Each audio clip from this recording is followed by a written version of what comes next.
ونستعينه ونستغفره ونعوذ بالله من شرور أنفسنا وسيئات أعمالنا من يهده الله فلا مضل له ومن يضلل فلا هادي له أشهد أن لا إله إلا الله وحده لا شريك له وأشهد أن محمدا عبده ورسوله أما بعد فقال الله تعالى في القرآن الكريم أعوذ بالله من الشيطان الرجيم ومن يبتغي غير الإسلام دينا فلن يقبل منه وهو في الآخرة من الخاسرين. Ayat surah Ali Imran ayat 85 yang artinya, dan barang siapa yang mencari agama selain Islam maka selamanya tidak akan diterima agama tersebut dan dia di akhirat termasuk orang-orang yang rugi. Hadirin hari Jumat undangan Allah Subhanahu wa ta'ala.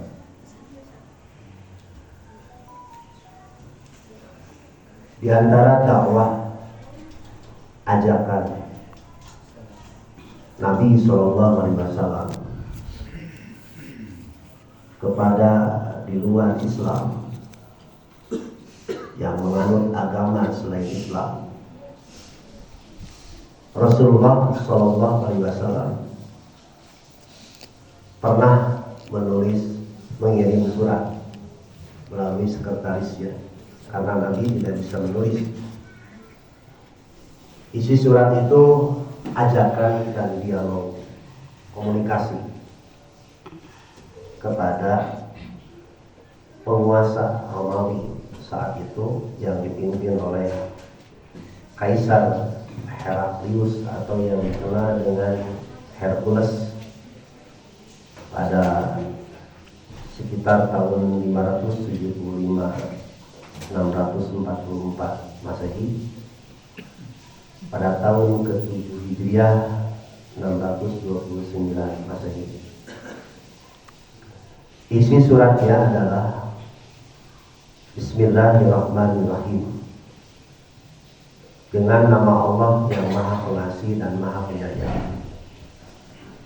Min Muhammadin, dari Muhammad, Abdillah, hamba Allah, wa rasulihi, dan Rasul Allah, ila Hiraqla, kepada Heraklius, Adimir Rumi, penguasa Romawi. Salamun, semoga keselamatan, ala manit taba'al huda, bagi siapa saja yang mengikuti petunjuk. Amma ba'du, fa inni ad'uka bi ayatil Islam, sesungguhnya aku mengajak kepada kamu dengan ajakan Islam. Aslim, masuk Islamlah kamu. Taslam, niscaya kamu akan selamat. Yu'tikallahu ajraka marrataini, pasti Allah akan memberikan kepadamu 2 pahala. Pahala yang pertama karena kamu mengikuti ajaran Nabi Isa alaihissalam. Pahala yang kedua karena kamu mengikuti ajaran Nabi terakhir, Nabi Muhammad SAW. Fa'in tawallaita, tapi jika kamu berpaling, tidak mau menerima ajakan Islam, fa'inna alaika ismal arisiyin, maka kamu akan menanggung dosa bangsa para petani, yang biasanya orang-orang Romawi profesinya adalah para petani. Kalau kamu menolak ajakan Islam, maka kamu akan menanggung dosa bangsa kamu yang mayoritas adalah petani.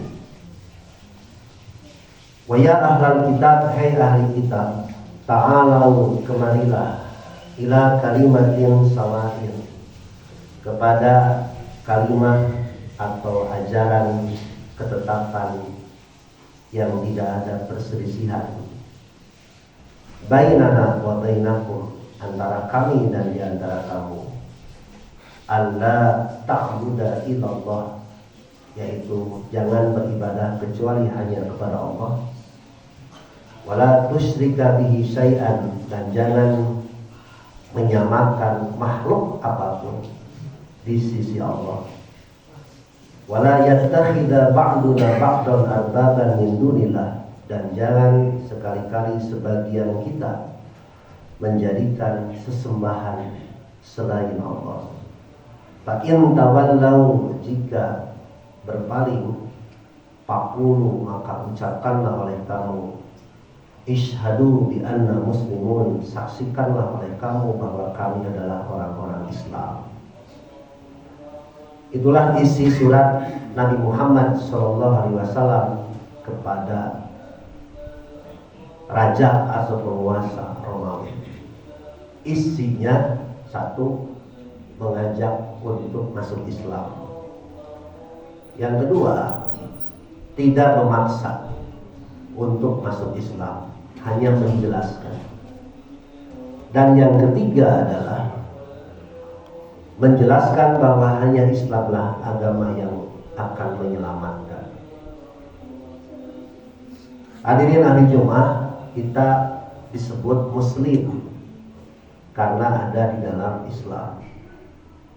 Islam itu asal artinya selamat. Selamat di dunia dan selamat di akhirat. Agama Islam adalah agama yang sempurna, dari A sampai Z, dari hal yang kecil sampai hal yang besar. Itu diterangkan, dijelaskan. Bukan hanya perkara sholat, puasa, saum, haji, zakat, umroh. Tapi Islam adalah agama yang sempurna, mulai dari lahir, bagaimana menyambut bayi kelahiran, bagaimana mensyukuri anak yang baru lahir, bagaimana mengurus bayi pada hari ke-7, mulai mencukur rambutnya, kemudian mentahnik, mengolesi bahan yang manis-manis ke mulutnya pada hari ke-7, kemudian menyembelihkan hewan akikah pada hari ke-7, lalu memberi nama yang baik. Kemudian ketika anak itu besar, usia 7 tahun, mulai diajarkan sholat. Dan ajaran pertama yang disampaikan kepada anak adalah tentang akidah, jangan musyrik. Anak kita diajarkan bahwa harus menyembah Allah. Siapa Allah itu? Yang telah menciptakan kita, yang telah menciptakan seluruh makhluk yang ada di bumi ataupun yang ada di langit. Itu ajaran prinsip yang harus diajarkan kepada anak-anak. Tidak boleh meminta kepada selain Allah, kecuali urusan-urusan yang dohir, urusan-urusan yang biasa, seperti anak minta makan, anak minta jajan, itu diperbolehkan.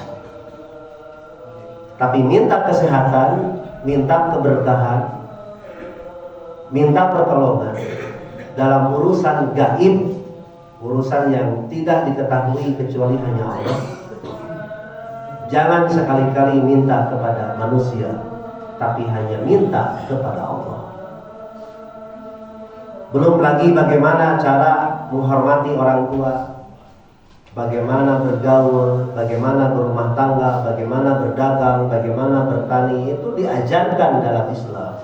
Bagaimana sekolah, bagaimana hidup berbangsa dan bernegara, itu semua sudah lengkap. Termasuk masalah menjaga hak orang lain, menjaga harta orang lain, menjaga kehormatan orang lain, memelihara keringat manusia, dalam urusan kerja itu diatur. Itulah ajaran Islam.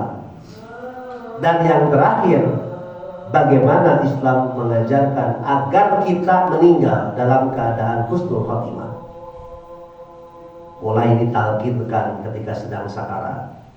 Setelah ditalkinkan kemudian ditutupkan matanya. Setelah ditutupkan matanya kemudian didoakan. Setelah didoakan kemudian dimandikan. Setelah dimandikan kemudian dikafani. Setelah dikafani tidak perlu menunggu orang lain, salatkan menghadap kiblat. Setelah disalatkan kemudian dikuburkan. Setelah dikuburkan didoakan yang terakhir kali sebelum ditanya oleh malaikat munkar dan nakir. Kemudian nanti diajarkan di dalam kubur ada nikmat kubur, ada siksa kubur, ada hari kebangkitan. Dan yang pertama kali dibangkitkan adalah mulai dari tulang ekor manusia disusun menjadi manusia kembali, kemudian digiring ke padang mahsyar, dikumpulkan di satu tempat yang panas. Matahari didekatkan dalam jarak beberapa mil, betapa panasnya. Setelah itu akan dipanggil seorang demi seorang untuk diminta pertanggungjawaban sampai nanti dibawa berjalan menuju sirat, jembatan antara surga dan neraka. Itulah ajaran Islam. Kenapa kita masuk Islam? Karena kita ingin selamat dunia sampai akhirat. Andai kata kita sengsara di dunia, tidak masalah, karena itu bagian daripada takdir. Sebagaimana yang sering saya sampaikan, dunia ini diperuntukkan bagi 4 kelompok. Ada yang diberi ilmu, diberi harta. Ada yang diberi harta, tidak diberi ilmu. Ada yang diberi ilmu, tidak diberi harta. Yang terakhir, tidak diberi ilmu, tidak diberi harta. Tugas kita hanya berusaha. Andai kata dunia dikasih, diberi juga ilmunya bagaimana mengelola dunia itu, bersyukurlah. Tapi andai kata kita tidak diberi dunia, hanya diberi ilmu, itu pun harus bersyukur. Yang celaka adalah diberi harta, tidak diberi ilmu. Bagaimana cara mengelola harta? Bingung cara mengeluarkan harta. Makan sudah bosan, pakaian sudah bosan, healing sudah bosan, keluarga sudah makan. Bagaimana cara mengelola harta? Diberikan, disedekahkan. Boleh dengan cara infak, boleh dengan cara hibah, boleh dengan cara wakaf. Silakan. Tidak usah bingung bagaimana cara mengeluarkan harta. Ketika anak kita, ketika keluarga kita sudah cukup, keluarga kita sudah cukup, tinggal diberikan untuk tabungan kita di akhirat. Andai kata kita diberikan harta, diberikan ilmu, yang rugi adalah dunia tidak diberi, ilmu pun tidak dikasih. Sudah bodoh, miskin lagi. Sudah miskin, tidak beribadah lagi. Itu rugi dunia dan akhirat. Itulah ajaran Islam. Kenapa Islam? Karena kita ingin selamat dunia dan akhirat. Ingin selamat dirinya, keluarganya, hartanya, tetangganya, termasuk negaranya sampai ke akhirat nanti. Ini diajarkan, diterangkan kepada semua umat. Tugas kita hanya menyampaikan, inilah agama Islam. Urusan menerima dan tidak bukan urusan kita, tapi urusan Allah Subhanahu wa Ta'ala. Hanya Islam, agama yang menyelamatkan dunia dan akhirat. Barakallahu fi wa lakum. Alhamdulillahilladzi arsala rasulahu bil huda wa dinil haqq liyudhhirahu 'ala ad-dini kulli walau karihal musyrikun. Asyhadu an la ilaha illallah wahdahu la syarikalah wa asyhadu anna Muhammadan abduhu wa rasuluh. Amma ba'du. Hadirin ahli Jumat dengan Allah Subhanahu wa Ta'ala. Tinggal bagaimana kita menyikapi orang yang berbeda agama. Caranya kita menghargai. Yang kedua, tidak ikut-ikutan dalam beribadah. Yang ketiga, tidak mengganggu ketika mereka beribadah.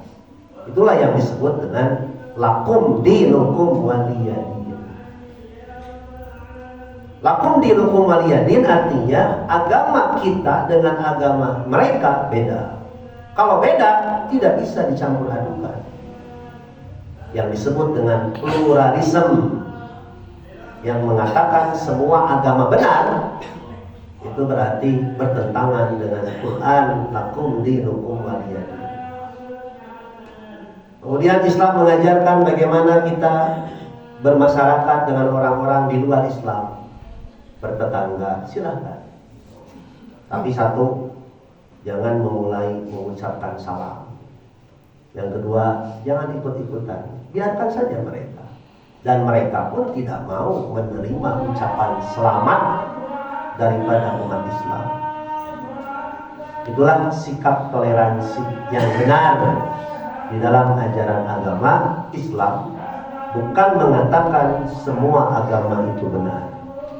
Kita harus percaya diri agama Islam adalah agama yang benar, menyelamatkan dirinya dan menyelamatkan orang lain tanpa mengganggu keyakinan agama orang lain. Demikianlah di antara dasar-dasar ajaran Islam yang dulu disampaikan oleh Nabi kita Muhammad SAW kepada orang-orang yang di luar Islam. Nabi bertetangga dengan orang kafir. Orang kafir sakit, Nabi pun menjenguk. Tapi ketika menjenguk, Nabi pun berdakwah, masuk Islamlah kamu. Itulah toleransi dalam agama. Mudah-mudahan ayat dan beberapa keterangan yang disampaikan pada khutbah Jumat yang singkat ini menjadikan ilmu bagi kita semua, dan kita semakin yakin terhadap ajaran kita sendiri. Kita harus percaya diri dengan agama kita sendiri. Jangan minder, tampilkan anak muslim, saya muslim. Ajaran kami begini, tidak boleh ini, tidak boleh itu, boleh ini, boleh itu. Menurut Quran, menurut hadis seperti itu. Dan insya Allah mereka di luar Islam pun akan menghargai kita. Berbeda dengan orang Islam yang munafik, ingin diterima oleh semua golongan, akhirnya tidak jelas identitasnya. Disebut muslim kejam, disebut kafir, mereka masih sholat. Aneh, kepada orang kafir mereka menghormati, tetapi kepada orang Islam justru mereka bengis dan menuduh macam-macam. Itulah orang-orang munafik yang selalu ada di dalam agama apapun. Rabbana atina fid dunya hasanah wa fil akhirati hasanah wa qina adzabannar. Wassalamualaikum warahmatullahi wabarakatuh. Waalaikumsalam.